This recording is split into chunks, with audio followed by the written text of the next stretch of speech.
topic of discussion that I haven't heard been brought up much in the Isreal Adesanya versus Paulo Costa fight is the fact that Paulo Costa's last opponent was Yoel Romero. Now you might ask, what's the significance of this? Well, let me take you down statistic road. We're gonna jump all the way back to 2014, 8 fights ago for Yoel Romero, 8 opponents ago. Just tell me if you see a pattern here on what happened to Yoel Romero's last 8 opponents over the last 5, almost 6 years. Let me remind you of something. These are all fighters who will fight 3 to 4 times a year if they have the opportunity to.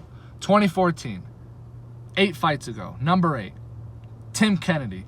After he fought Yoel Romero, he didn't fight again for another 2 years. Once again, fighters like to fight 3 to 4 times a year. That's 8 times the layoff of which he's used to and is accompanied with. Number 7, Lyoto Machida. 2 years as well. Number 5, Jacare Souza. A year. Number 4, Chris Weidman. A year. Number 3, Robert Whittaker. A year and a half. Number 2, Luke Rockhold. A year and a half. Number 1, Robert Whittaker. Again, a year and a half. And I guess actually the true number 1, Paulo Costa, who's getting back in there very quickly against Isreal Adesanya, who is someone that not only fought but stopped Robert Whittaker in, what was that going to be, less than a fifth of the time of which it took Yoel Romero to finish Robert Whittaker. We can't even say that. We can't even say that because Yoel didn't finish him. Someone who, if he doesn't finish his opponents, he makes sure that they are out of competition for 4 to 8 times as long as they would normally be. It only took Isreal Adesanya 7 minutes. Not 30. Not 30. Not 25. Not 50. Yoel Romero had 50 minutes with Robert Whittaker.